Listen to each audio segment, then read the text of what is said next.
Today's guest artist is storyboard artist Mike Morris. Mike is best Hi. known for his work on shows like The Simpsons, Future Worm, and the recent DuckTales reboot, though we don't have permission to draw any of those characters on this show. If you have questions for Mike Morris or suggestions on what to draw, you can let us know live in the chat right now. Go, go, go! So, what's happening? How are you doing today, Mike? I'm doing good. I'm doing fantastic.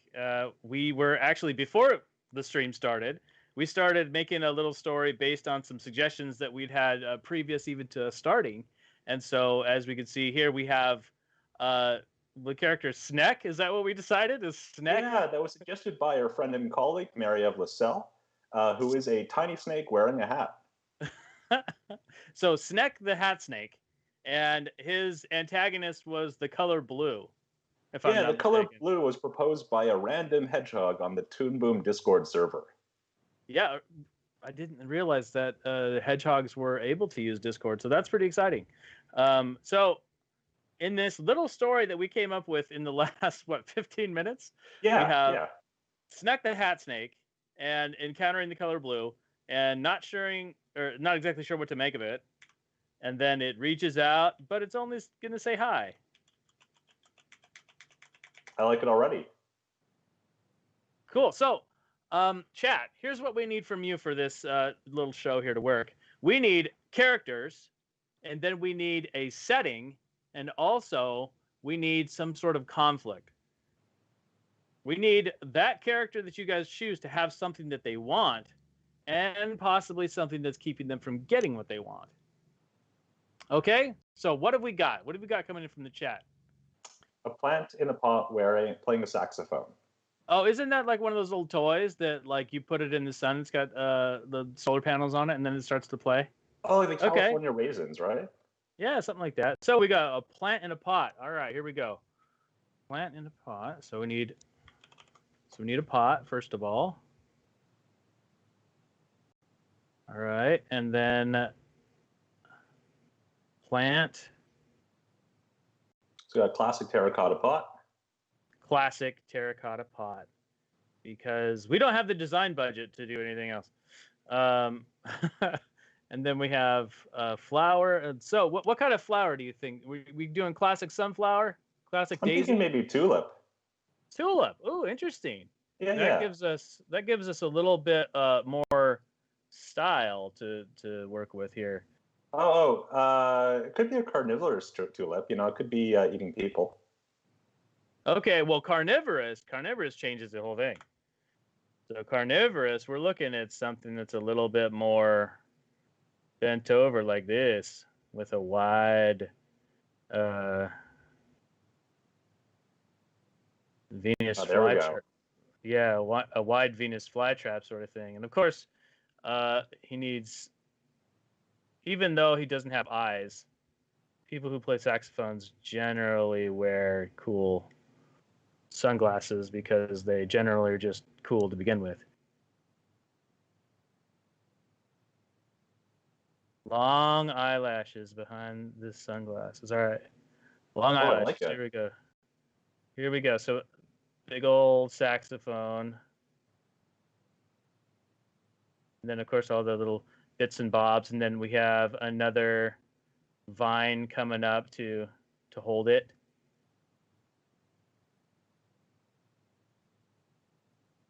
So, what's the conflict cool. between the snake in the hat and the saxophone playing flower? Oh, are we putting them together? I'm just wondering if there is a combination.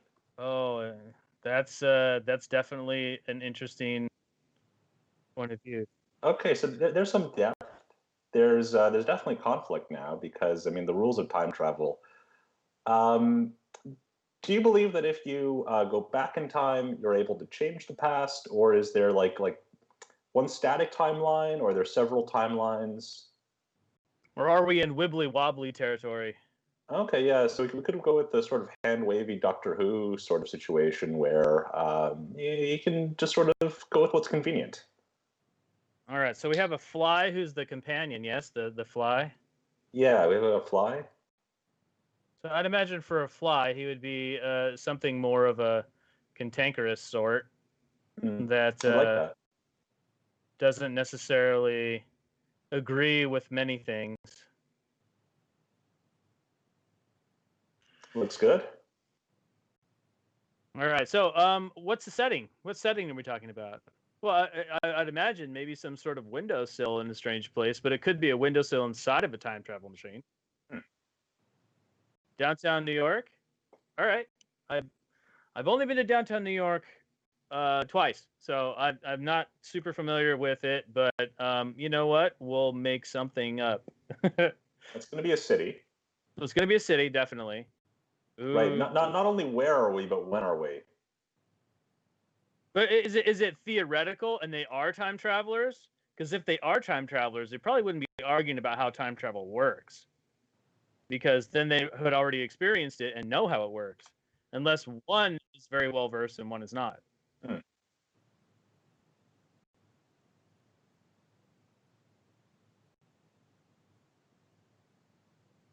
How do you feel about drawing Times Square with zero reference?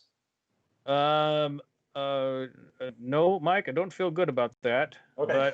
But for the chat, I would do it.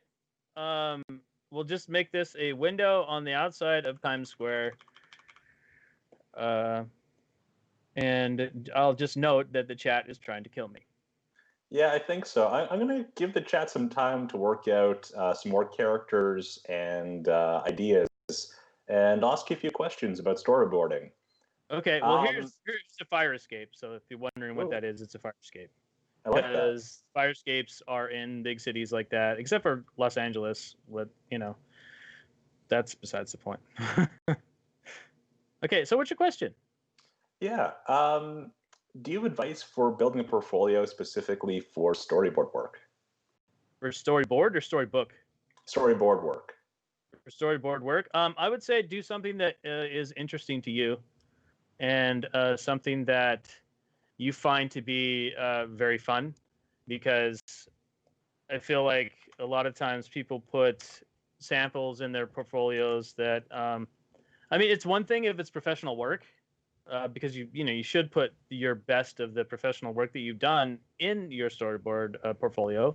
But if you're like new and you're starting out, then maybe it would be a good idea just to do something that you really find interesting and that you would like to work on.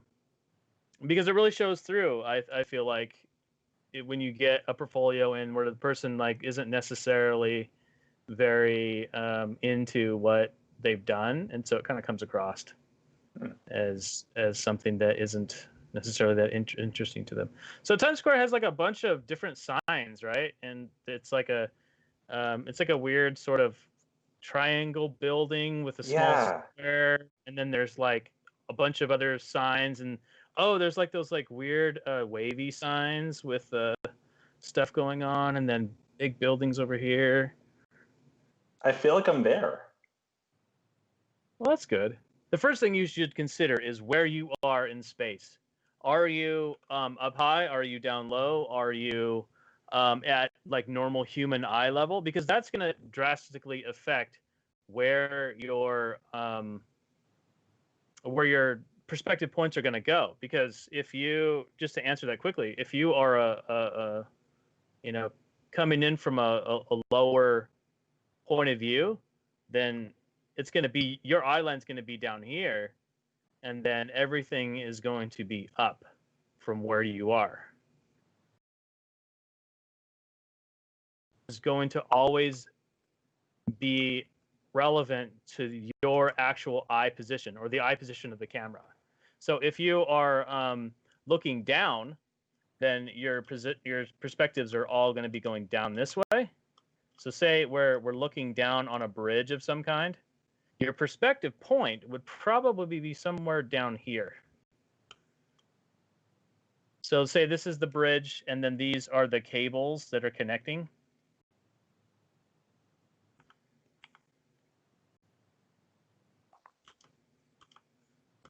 Like so. And by raising and lowering the horizon line, you can get very cinematic shots. Yeah, the horizon line is essentially where your eye is in any given place in space, right? So you have to think about the character that you're portraying, and if it's a point of view, especially. But I mean, you can also use various different types of perspective for various different types of effect. Like, okay, so let's start a new page. All right, and we are going to get into like some shot building. Okay, so what if we do the perspective of the fly and the perspective of the plant? So we have, let's see, an over the shoulder shot. So we got him, and he's just like jamming away on his saxophone. And we're just going to do this really rough. And his mouth would be relatively high because it's the fly's point of view, and he's down here.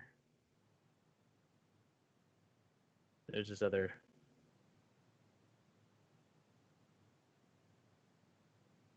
So we would be looking up. Here's the bottom of the flower pot that he's in. And of course, we couldn't get away without having the lashes and the glasses. No, he has to have the eyelashes and the glasses. Yeah. So here we have this, and let's see, say they're in a windowsill. And so we can put the edges of the windowsill like right here. And then we have all kinds of space to deal with whatever's out here. And that could be, you know, still upshot of the city. Got buildings back here, other taller buildings in the back, you know, something like that, perhaps. And then we're going to go to a new shot, and we're going to do a similar shot of over the shoulder ishness. Only it's going to be a down shot from the plant to the fly. So let's establish ourselves a ground plane. Get the edge of the windowsill right there, and then we'll put the plant up here, and then the bell of the saxophone down here. And this is going to be a little bit higher, and it's going to look like a weird perspective because it's an instrument that tapers down and then has a bell, but in perspective, it would look kind of funky like that. So anyways, here's the bottom of his flower pot, and then the arms coming up like this, and then the fly with the bad temper looking up. And then, of course, he's small. And then smile and glasses. Or you know what? Actually, from that perspective, glasses would probably be like kind of more like that.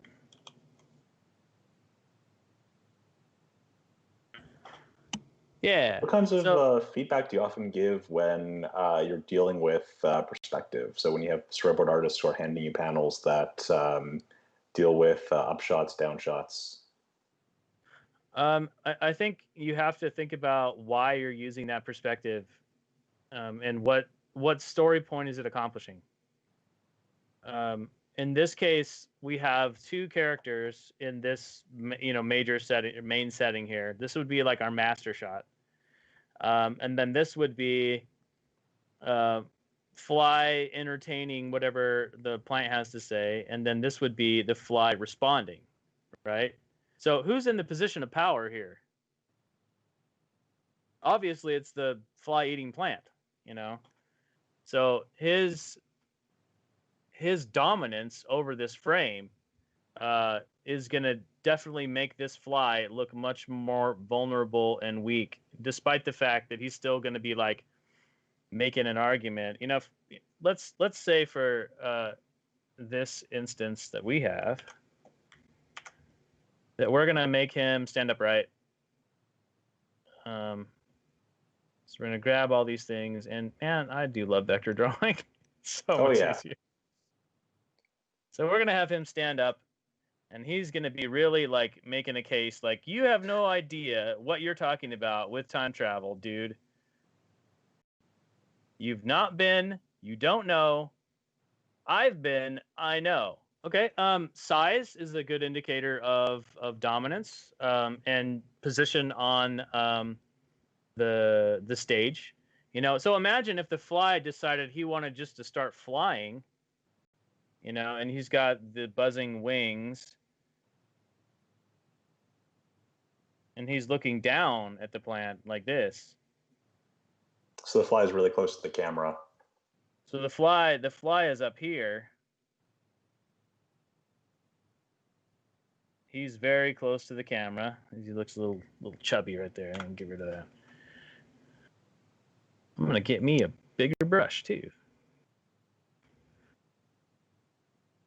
So he's happily buzzing away, and we're gonna do. We're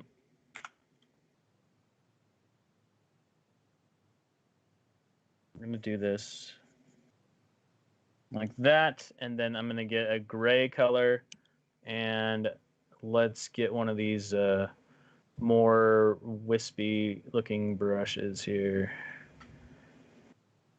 No, not wispy enough. Here we go. That's probably gonna help.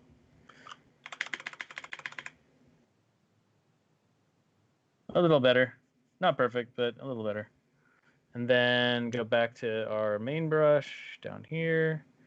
Split this gray and just give it a little like that. So it looks like his wings are sort of beating. And he's saying, my friend, you do not know what you are talking about. You have never left this windowsill. Me, I've been all over the place. At all sorts of different times. And we'll have him just sort of lower this this out of his mouth. So then for background, we're going to put the windowsill just like right here behind him. And then you were going to get like maybe, well, we don't want to clutter the space, right? So we want to make sure that whatever we have in between them, this eye line stays relatively clear. So we can put stuff sort of behind him there, behind him maybe like a little bit here. But we want to make sure for the most part that anything in the middle of between them is a fairly nondescript thing. Like we can't like go in and add like the stairs or whatever right there, because that's going to create something of a barrier between the two characters, and that's not what we want. You don't want to So distract maybe from we the can conflict. put like we don't want to distract from this interaction between the two. What was my favorite storyboard of all time to create? Probably the ones I haven't created yet. Ooh, no. It's very deep. Yeah, actually, the recent one that I did for Toon Boom, I really enjoyed because I got to write it and come up with all the ideas and everything, and that's what we're using for the training course right now. That was probably one of my favorites to produce. There was one of the boards that a few boards that I've worked on at work that were really fun to work on and that I really enjoyed significantly. But it's one of those things. It's like trying to identify which of your children is the favorite. There's always some boards that aren't going to be as successful, and those tend to be actually a little bit more memorable, I think, unfortunately, when you don't yeah, so when you feel like you didn't necessarily succeed in that particular endeavor, those tend to be a little bit more memorable. But yeah, so I had some great boards, but that one that I did for Toon Boom was particularly fun because it was whatever you want to do, and I took full advantage of that. Yeah, that was the Race to the Moon animatic, right? Yes, it is. The Race to the Moon animatic. We have that interview in the queue to publish in the next, I believe, in the next month or so. So cool. I'm looking forward to sharing that with the community. Yeah, that was a fun one. Okay, so what do we got else? What else we got? Yeah, so this guy's like, all right, yeah, whatever. Let's chill out and hang out. And this guy's like, I've only got a little bit of time. I'm not gonna waste it talking to you. So that's very very much this sort of shot, and maybe even let's do a single. I do love the element of time coming back into this too. Yeah, that is all, you know. And one thing that is good to think about is don't stray too far from your core story, especially if you have something that is really pivotal like that. Like, don't get too caught up in the details, or you're not remembering the actual core of your story. So it's good that we got back to time travel. So we could take this. It could be,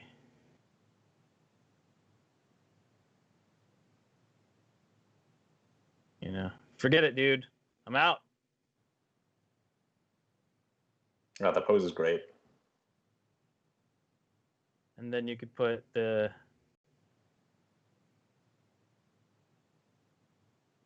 other guy back here. Like, I don't have time. My life is so short. This would be maybe a slight upshot on that pot.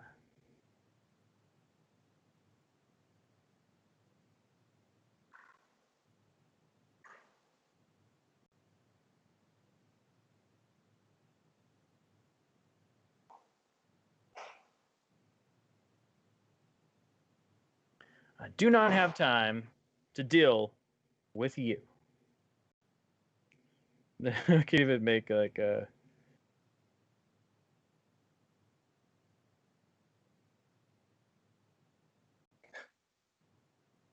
Thanks, man. Give him a. Oh, the highlight. Yeah, let's give him a little highlight, and do a little underdrawing and make his eyes red. Don't flies have like a dark red eye? I think they can. There we go. We'll add that to the palette. Okay, so what else we got? He's like, I'm out. I don't want to deal with you anymore. My life is too short. Add some of these buildings back in here. And one other thing too is you can use these perspective lines to guide the eye of your audience. So put some of this stuff back in there. So this is sort of covering and framing him, but all these lines are heading right for the fly. And of course, they can't be like very. They have to be a little bit more muted, you know. Or you could even get fancy and blur it if you want to. If you want to do something really fun that way. Okay, so here we have a couple of shots. We got our master. We have upshot, which well, let's give that a little bit more finesse.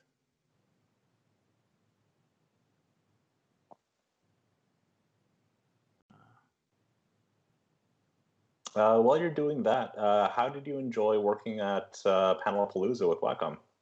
Oh, it was awesome. We were in planning for that for a good long while, and it was really fun to put it together and to just be able to hang out and goof off with friends and provide a little bit of levity in a very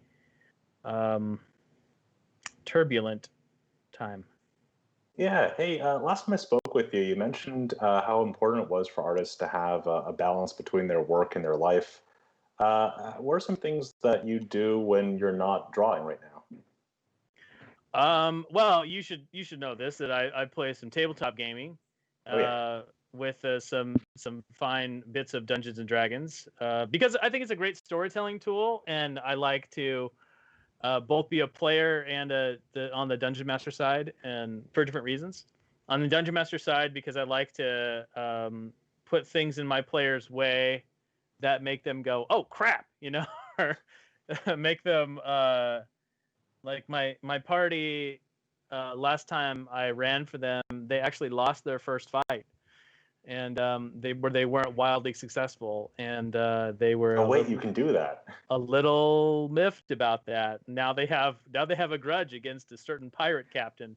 So that's that's fun stuff to deal with. But on the player side, it's fun to roll those dice and see what the mystery is going to be unfolding. So I like both ends of that spectrum, and I feel like it's very creative and very improvisational in a lot of ways, because you have to come up with, you have to respond, and I feel like that's kind of what we're doing here too. Yeah, no, I know what you mean, and I do like that sense of improv. Of okay, I have all these characters and locations and scenes I can throw my players. What do I do? Speaking of which, chat, what should our characters do next? Where should they go? Should we introduce any new beings into this universe? Oh, we need a device. Yes, that's true. We need, if you can't travel through time without a time machine. That's a very good point. The saxophone. Ooh. I like the saxophone idea because like this plant is talking about time travel, doesn't know anything about it, and yet is holding the time travel device, but not like really knowing how to use it. So I think we can really get, and you know what? Let's take a riff on this particular scene, and we're gonna copy that. I'm gonna drag it over here to this part. I like where this is going. And I think we're gonna have this fly like, ooh, camera move. This is a camera move area. So we're gonna take the camera and we're gonna put it up and maybe make it a little bit bigger, like that, where the fly is gonna fly up here. Oh.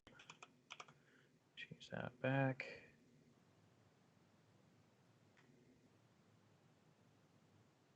And he's gonna get in this guy's face. It's marvelous eyelashes. Yeah, there we go. And then, of course, the beating wings behind him. So draw behind, and then have that. He's like, "You're holding the time machine in your hands," you know. How do you not know about time travel if you're holding the time machine? Then we'll actually make his mouth a little bigger. Oh, so it's like a trumpet mouth. Yeah, like a trumpet mouth.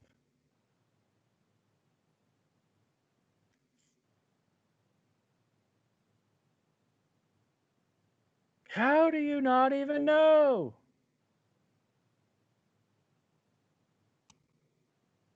Because he's just too cool. He'd rather just sit there and play it instead of doing anything else.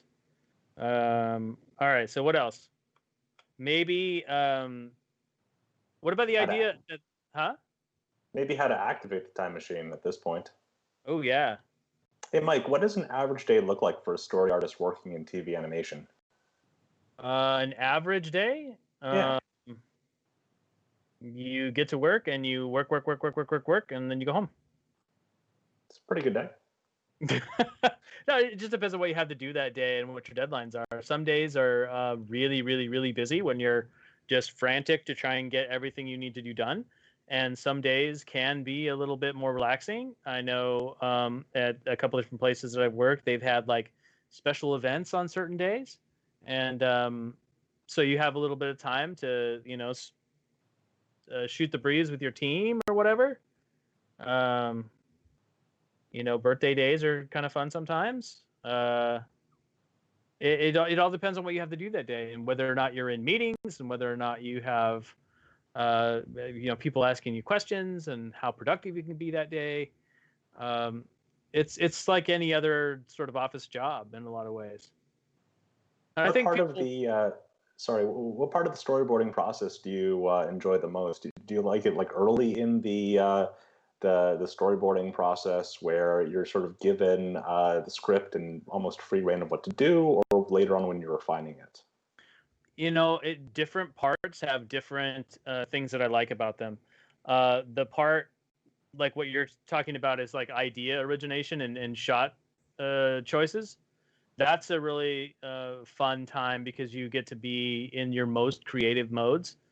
But then afterwards, you know, after you've gone through the travail of birthing that idea, then it's kind of nice just to be able to settle into the drawing part of it and do some nice drawings. At least nice enough to show. And I think that each process has, or each part of the process has its own bits of fun. At least you should be able to have fun in each part of the process at some point. I mean, cleanup can get a little tedious after a while. I'm not going to make any aspersions about that, but it sometimes is a nice break from having to be coming up with a bunch of stuff. So you've got your ideas set. You've got the pieces on the board, as it were, and now you get to move them. Do you listen to music when you're cleaning up, or do you try to just focus on what you're doing? It can help me focus on what I'm doing. I have to stay away from video generally, unless it's something I've watched a million times before. Like there's a couple of go-to movies that I'll watch I say, but more listen to as I work. But generally music I find is better for me because it has no visual component that I'm innately drawn to. Hey, speaking of music, Derek, has the chat come up with anything? We do have a question that's not quite music related because I think they're still debating what kind of music this should be. Someone is wondering, Mike, if what the in and out boxes are used for in your current scene. In my current scene, the in and out boxes, you mean the camera? Yeah. Oh, so if we go to the camera view, you can see that the scene starts down here and ends here. So if I split that in half, we can start with our fly friend right here from the previous scene. And then we'll come up here and snag that guy, paste him right back down there. And to not totally be too copying of the pose, we're just going to mess around with this guy a little bit. Bend him this way, come down like that, and bring this up. And he'll be doing one of those, oops, too big.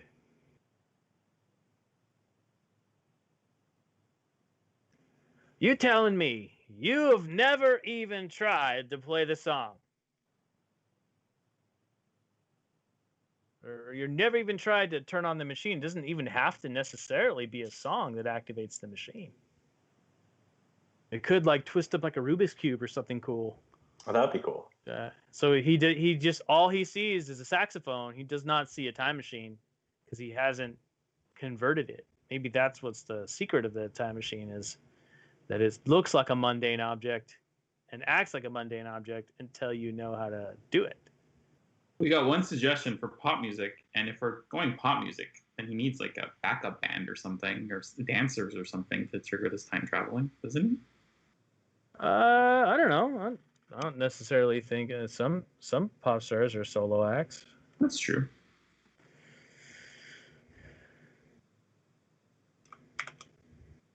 So I don't think it necessarily needs to have a backup band. What would even be the backup band? We would need more characters. Yeah, it's true. And instruments. Yeah, I don't know if we need a backup band, but it seems like pop music is the suggestion right now. It should be like a pop music song. Pop music, smooth jazz fusion. Could be. That's I like excellent that. suggestion. Bring the saxophone back.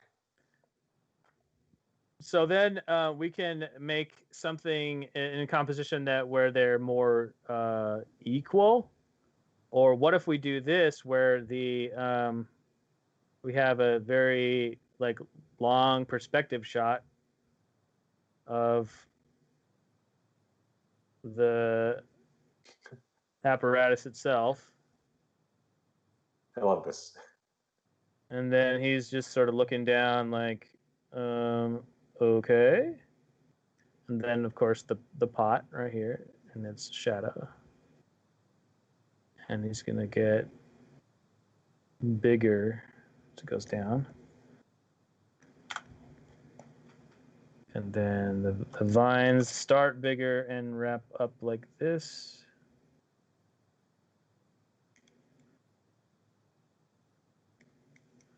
And then our friend the fly, let's copy that panel. Our friend the fly is going to come in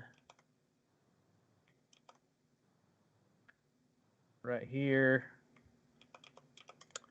Let's have him be sort of on the side.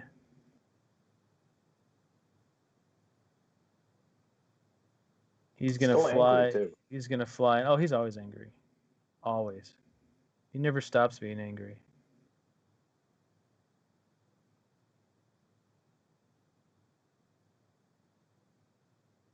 Maybe he's still flying.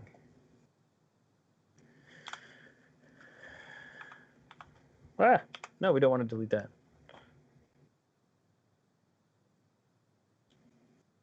So he's flying in.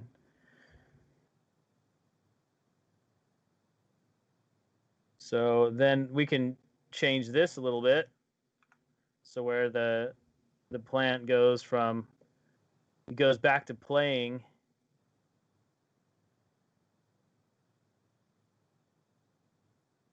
And the eyelashes. And then the fly comes in. And he's like, what? What are you doing? And then we're going to cut to a close-up where the fly is in the bell of the saxophone. And let's show him on the bottom part of it so he has a place to stand. So the bottom bell of the saxophone. I like that. And he comes in.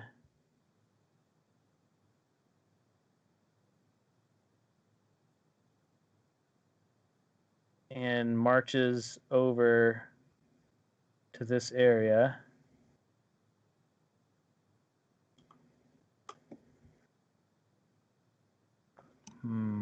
Actually, you know what? We want to swap this. We want to flop this scene. Because we need to show, I was thinking that we could show that there's some sort of like secret panel or something on the side. But how do we show that if we are in this particular shot outside of, because we want to make sure that the plant stays on the left and the fly stays on the right. And he'll need to be a little bit smaller here. And probably we got the wrong perspective of that fly.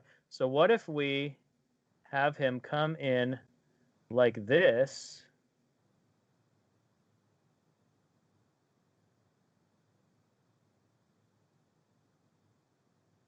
From the bottom. And then he can finish that shot. Oh, I have an idea. What if we do this? So we're going to cut on that motion, and he is going to come in like this.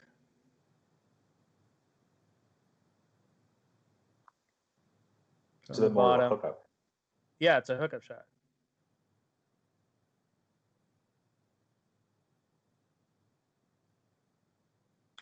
So we have him flying up and then landing.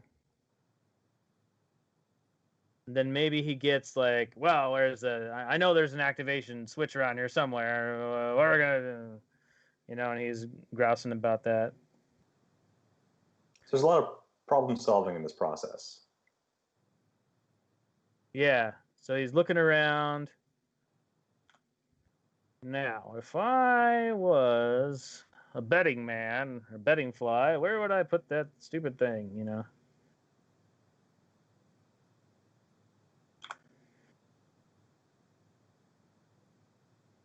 Let's get the bigger brush out. Taper those legs. Yeah, that's great. So he comes in, flies, bzzz, boom. Where is that thing? And if we really were going to get fancy with it, we could put that on a bottom layer. And then let's share that layer. Copy that. Paste it over. Whoop, not duplicate layers.